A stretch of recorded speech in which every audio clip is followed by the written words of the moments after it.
Elias Turner had always believed that a man's true worth was measured not by the land he owned, but by the kindness he planted in the world, and perhaps that was why, on the morning everything changed, he woke with a strange heaviness in his chest, as if the wind itself was whispering a warning through the broken slats of the barn.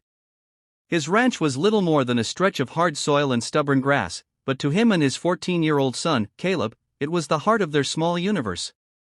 They had lived alone since the boy's mother passed, quietly surviving in a world that didn't always value gentleness.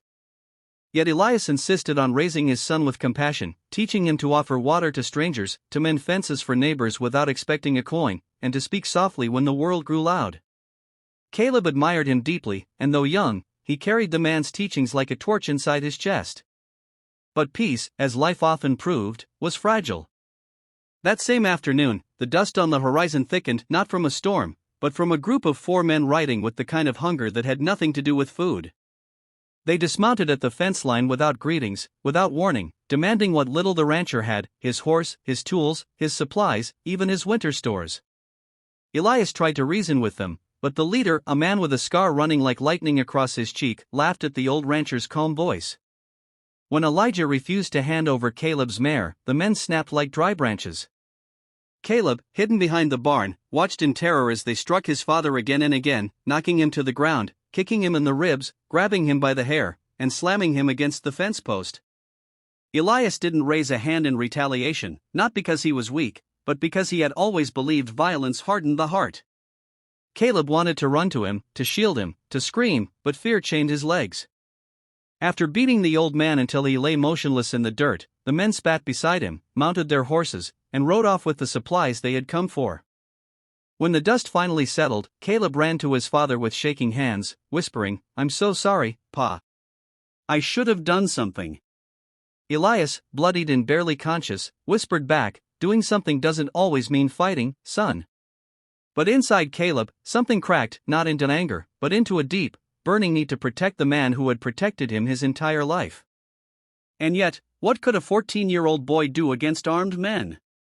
Caleb cleaned his father's wounds, built a splint for the broken arm, and made him comfortable, but Elias could barely breathe.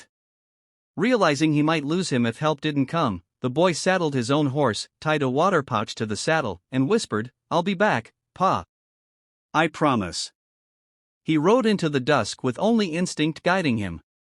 An instinct led him toward the mountains. Toward a people his father had always spoken of with respect. For years Elias had been known among the Apache bands that roamed those lands, not because he traded with them often, but because of one act of kindness long ago. During a harsh winter, he had found a wounded Apache boy near the creek and carried him home in his arms, tending to him for days until the child was strong enough to return to his people. That child, Nate, was now a warrior, and though many seasons had passed, the Apache never forgot such kindness. Caleb rode through the night, guided by moonlight and memory, until he reached the high mesas where the Apache fires flickered like fallen stars. Exhausted, trembling, he dismounted and approached the camp with open hands, calling out for Nate. The warriors rose, bows drawn, but Nate stepped forward, his sharp eyes softening as he recognized the rancher's son. Caleb collapsed to his knees, voice cracking as he spoke of what happened, of the old man who had once saved Nate's life now lying broken on the earth. The camp fell silent. Among the Apache, gratitude was sacred, deeper than blood. Nate knelt before the boy, placed a hand on his shoulder, and said with fierce certainty, "No man who shows kindness to our people will ever stand alone."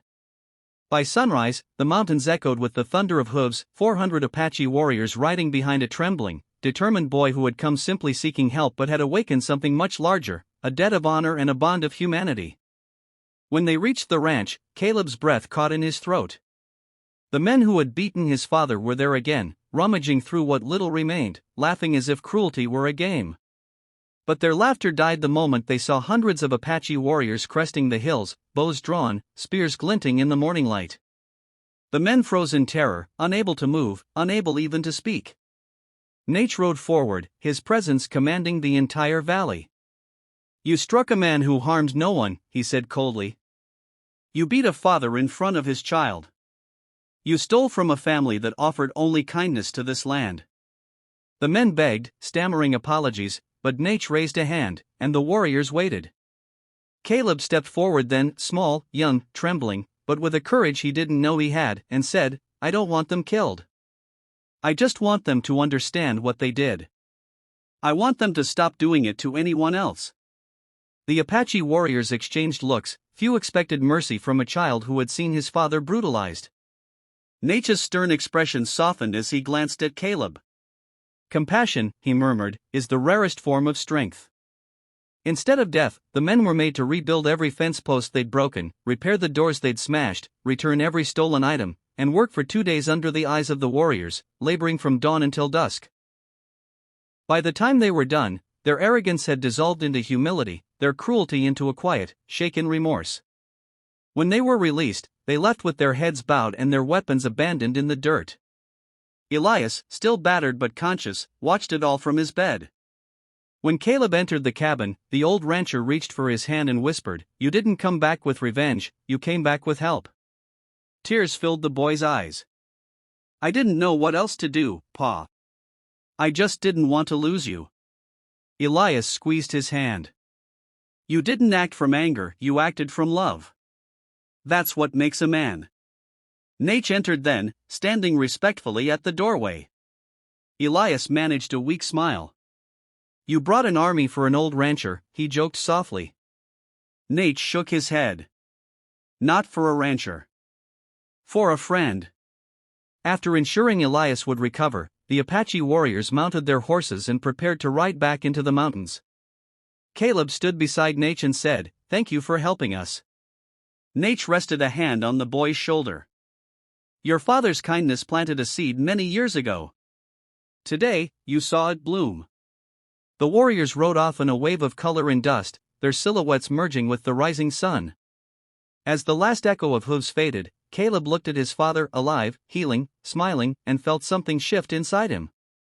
He understood now what Elias had meant his whole life, that the greatest power a person can hold is the power to inspire goodness in others, even across cultures, across histories, across wounds both old and new. In the years that followed, the ranch became a place where Apache families sometimes visited, sharing stories, food, and laughter. The men who had once brought violence never returned, not out of fear, but because the experience had changed them too. And Caleb, who had once felt powerless, grew into a man shaped not by hatred, but by the legacy of two fathers, one by blood, one by bond, who taught him that compassion could gather an army more powerful than any weapon. People in the region told the story for generations, how a boy rode into the mountains seeking help, and returned with 400 Apache warriors, how violence could have started a war, but mercy built a bridge, how kindness, once planted, could bloom into something strong enough to change the world. And though the tale grew with time, its heart never changed, a simple truth whispered across plains and campfires. That humanity is never lost where compassion lives.